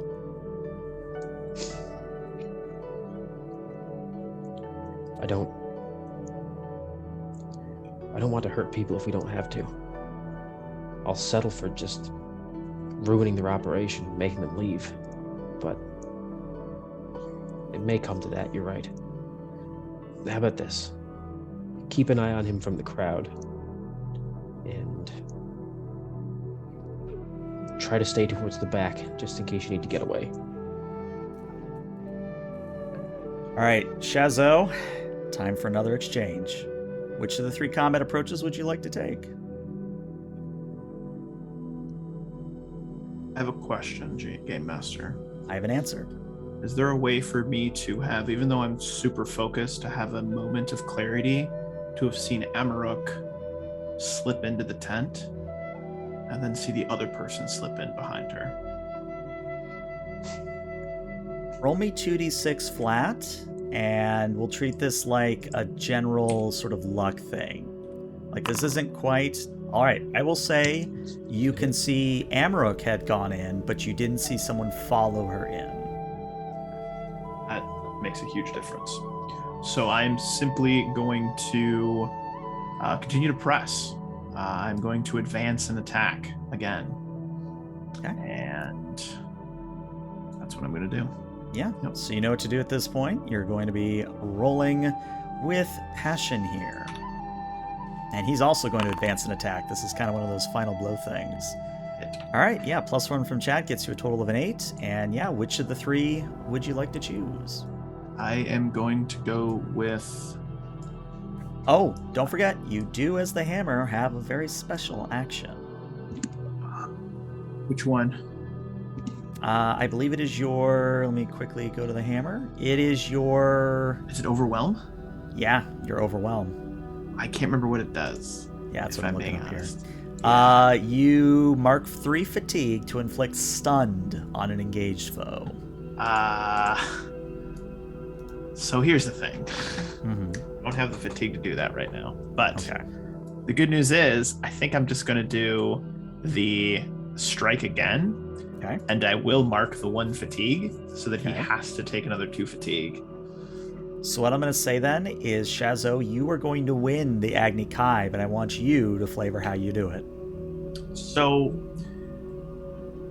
there's this exchange back and forth. You know, Shazo jumped into the air, flame fist, flame fist. His brother retaliates, kicking.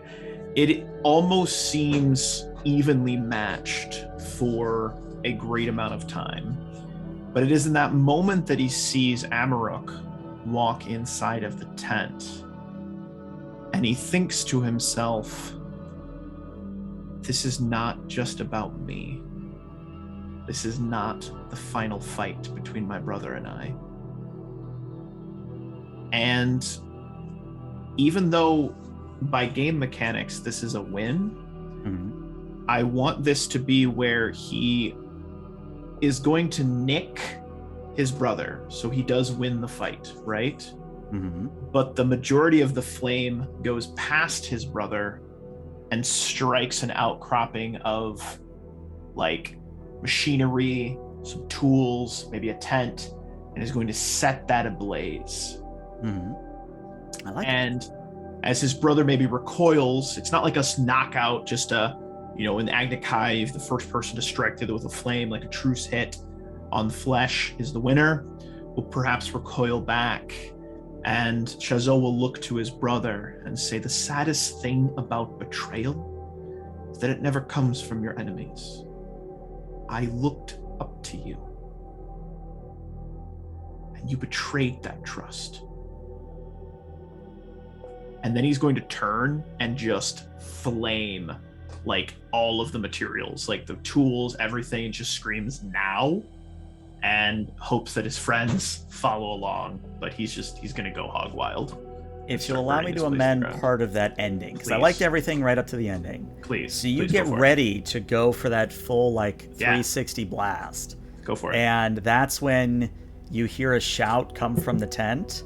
And after a moment, if you'll permit me to do this, Amarok, Varnus is going to literally have you by the collar, picking you up like a child, like in front of him, and is going to walk out of the tent and says, all right, boys, looks like we've got a little bit of infiltrators in this tent. Looks like your brother Shazi, it was just a distraction. And Lu Songshi, now you can basically start destroying the equipment. And you know what, let's have you roll for it, because I guess it does matter how well you destroy things.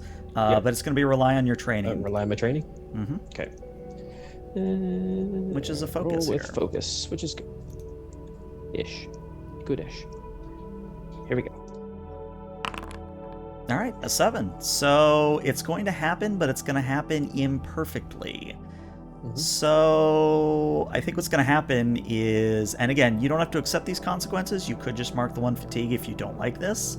But I think what's going to happen is, in the process of destroying the mining equipment, you're going to create a lot of noise and are almost immediately going to be surrounded by a bunch of guards. So I like that, and we may be able to. But I would say there's a very cool thing if you let yourself get surrounded. That's the only hint I'll give you. But here's the thing too. It may play into. I'm gonna flavor it that he did this deliberately. Okay. Because now that he knows, Varnus has Amarok, Shazo's gonna have to deal with. Probably still have to deal with his brother and the twin moons, and Lou still has the guilty condition from the first session where he feels responsible for them almost having been captured again minutes after exiting his tunnel just because of his poor work in his own estimation. So what he wants to do is make himself the Personal biggest sacrifice. Yeah, he wants to make himself the biggest threat. So he will do that, and then sort of from on top of the rubble, he will bellow that this illegal operation is closed by order of the Daili. Love it. So you make clear you're guilty. So your guilty is no longer there. Okay. But at this point, all of you are surrounded. You're contained, you're being pushed in or manhandled, and the camera just shifts. So we see Ying for a moment, and Ying is looking between the three of you. She looks between Amarok and Lu Songshi and Shazo, and the anger and the rage and the fear is ever present on her face. And all of a sudden, there's this blast of air that rushes out from her as she lets out a scream, and she rises into the air, her eyes closed, and when the eyes open, we see pure glowing orange as she begins slinging all 4 elements. And that's where we're going to end today's session. Oh yeah, that was awesome. That was amazing. I love it. Yes. Yeah. Yes! That was cool, man. Yeah. No, that worked out perfectly. I'm like, I need to capture them. Duh, I can have Varnus interrupt this thing. That's how we'll do it. And I loved it. Brilliant. It was I loved perfect. it. Came Loved together it. at the Loved end. it. All right. Well, we do need to handle your growth before we sign off because we forgot to do it on stream last time. So very quickly, let's just go through these for each of you. So all 3 of you, did you... Let me find that book again. I think you all learned something challenging and exciting and complicated about the world. Yes. I think you're in the process of stopping a dangerous threat, so not quite yes on that yet, so that's still a no. Did you guide a companion towards balance or end the session at your center? So who's at your center? But we Okay. definitely guided, I would say we guided our friend there, Ying, towards center. Yeah. Totally did. Yeah, I'll let that happen. right. So each of those yeses, you're each going to get the 1 growth box. And then let's go through each of your individual playbooks real quick. Let's start with Shazo. I think you've made progress against your adversary. Oh, I think you get a yes there. And that's an advancement. There you go. All right, and then for the Guardian, did you pursue or desire a goal of your own outside of protecting others? Yes, I would say you did. So you're going to get a growth there. And then finally, for the Successor, did you learn something meaningful or important about your lineage, its members, or its effects on the worlds and others? I would say you have the information, you just haven't in character looked at it yet. So I'm going to give you a yes on that as well. But yeah, I think that gives everybody another advancement, I think. Scree. But we're one growth 1 short. away. Gosh, close. Not a problem. All right. So, again, if you are getting an advancement, there's a whole thing in your playbook about what you can take at this point. But yeah, that's going to be our final session for the year of 2021. As I said at the top of the session, we will be back on January 10th. Knock on wood, all things working as they should. YouTube and YouTube and podcast, this is where we're going to say goodbye, but Twitch, stick around because we're going to raid somebody.